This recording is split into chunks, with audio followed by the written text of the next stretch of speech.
Hi friends, welcome to రేమచ్చా YouTube channel. టీ20 series ప్రారంభానికి ముందు టీమిండియాకి అయితే భారీ షాక్ అయితే తగిలింది. టీమిండియా జట్టు నుంచి స్టార్ ఆల్రౌండర్ శివం దుబే అవుట్. అతని ప్లేస్లో వచ్చేసరికి తెలుగు కుర్రాడికి అయితే ఛాయిస్ ఇవ్వడం జరిగింది.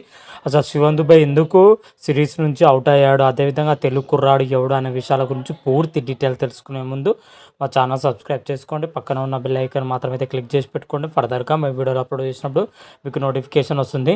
బంగ్లాదేశ్తో మన టీమిండియా రీసెంట్గానే టెస్ట్ సిరీస్ అయితే కంప్లీట్ చేసుకోవడం జరిగింది. ఈ టెస్ట్ సిరీస్లో టీమిండియా వచ్చేసరికి 2-0తోని టెస్ట్ సిరీస్ని అయితే క్లీన్ స్వీప్ అయితే చేయడం జరిగింది. అయితే టెస్ట్ సిరీస్ బ్రహ్మాండంగా ముగిసిన వెంటనే బంగ్లాదేశ్తోని టీ20 సిరీస్ అయితే ప్రారంభమవుతుంది. టీ20 సిరీస్ వచ్చేసరికి అక్టోబర్ 6 నుంచి అక్టోబర్ 12 వరకు అయితే 3 మ్యాచ్ల టీ20 సిరీస్ అయితే జరగనుంది.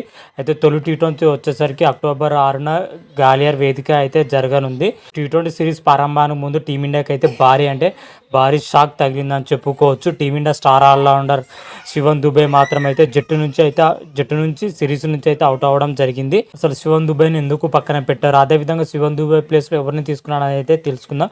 అయితే శివం దుబే ఇటీవలే ప్రాక్టీస్ సెషన్లో కూడా పాల్గొనడం జరిగింది. ప్రాక్టీస్ సెషన్లో కూడా సిక్సర్లతో అదేవిధంగా ఫేస్ బౌల్ని ఎదుర్కొన్నట్లు కొన్ని వీడియోలు కూడా బయటికి రావడం జరిగింది. కాకపోతే సిరీస్ ప్రారంభానికి ముందు శివం దుబేకి వచ్చేసరికి వెన్నునొప్పి గాయమైతే అవ్వడం జరిగింది. అది బీసీసీఐ అయితే అధికారిక ప్రకటన అయితే చేయడం జరిగింది.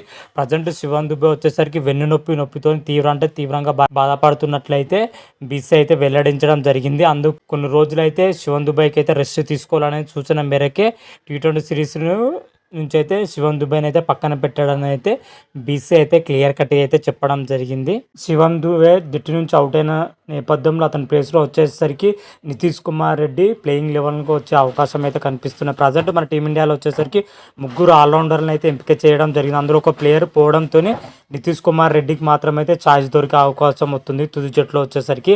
అదేవిధంగా టీ20 సిరీస్కి వచ్చే మన శివం దుబేని పక్కన పెట్టడంతో అతని ప్లేస్లో వచ్చేసరికి హైదరాబాద్ కుర్రోడు తెలుగు కుర్రోడికి తిలక్ వర్మకి అయితే చోటు లభించిందని కూడా చెప్పుకోవచ్చు. అతని ప్లేస్లో వచ్చేసరికి రీసెంట్గానే మన తిలక్ వర్మ వచ్చేసరికి ఆఫ్ఘనిస్తాన్తో టీ20 సిరీస్లో ఆడడం జరిగింది.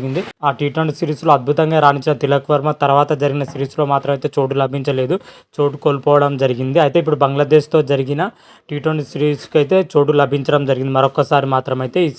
ఈ టీ20 సిరీస్లో తిలక్ వర్మ అద్భుతంగా రాణిస్తే ఫర్దర్గా జరగబోయే టీ20 సిరీస్లోకి అయితే చోటు లభించే అవకాశం అయితే కనిపిస్తుంది.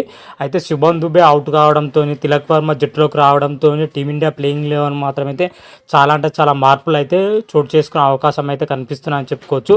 అయితే బంగ్లాదేశ్తో జరగబోయే తొలి టీ20లో మన టీమిండియా యొక్క ప్లేయింగ్ లెవెన్ మాత్రమైతే ఈ విధంగానే ఉండబోవచ్చు. ఓపెనింగ్ పొజిషన్లో వచ్చేసరికి అభిషేక్ శర్మ, సంజు శాంసన్ ఓపెనింగ్ పొజిషన్లో అయితే బరిలో దిగనున్నారు. సంజు శాంసన్ వచ్చేసరికి వికెట్ కీపర్ పొజిషన్లో అయితే జట్టులోకి రానున్నాడు ప్లేయింగ్ లెవెన్లో. ఆ తర్వాత వన్ డౌన్గా వచ్చేసరికి సూర్యకుమార్ యాదవ్, ఆ తర్వాత స్థానంలో వచ్చేసరికి రియాన్ పరాగ్, ఆ తర్వాత స్థానంలో వచ్చేసరికి హార్దిక్ పాండ్యా, రింకు సింగ్ వరుసగా అయితే రానున్నారు. ఆ తర్వాత స్పిన్ కోటా కింద వచ్చినట్లయితే వాషింగ్టన్ సుందర్తో పాటు రవి బిష్ణో స్పిన్ కేటగిరీలో బరిలో దిగనున్నారు. పేస్ విభాగంలో చూసుకుంటే హర్షదీప్ సింగ్, మయాంక్ యాదవ్, హర్షిత్ రాణా అయితే పేస్ విభాగంలో బరిలో దిగనున్నారు. ఓవరాల్గా టీమిండియా మాత్రమైతే తొలి టీ20లో ఈ ప్లేయింగ్ లెవెన్ అయితే బరిలో దించనున్నారు. మరి తొలి టీ20లో మన టీమిండియా యొక్క ప్రదర్శన ఎలా ఉంటుంది, ఏ విధంగా ఉంటుంది అనే విషయాల గురించి రాబోయే వీడియోలో మనం క్లియర్ కట్గా అయితే తెలుసుకుందాం. అంతవరకు మీకు ఈ వీడియో కానీ నచ్చినట్టయితే లైక్ చేయండి, షేర్ చేయండి. మరిన్ని వీడియోల కోసం మా ఛానల్ సబ్స్క్రైబ్ చేసుకోండి. పక్కన ఉన్న బెల్ ఐకాన్ మాత్రమైతే క్లిక్ చేసి పెట్టుకోండి. ఫర్దర్గా మీ వీడియోలో అప్లోడ్ చేసినప్పుడు మీకు నోటిఫికేషన్ వస్తుంది. హర హర మహాదేవ్, శంభో శంకర. Thank you.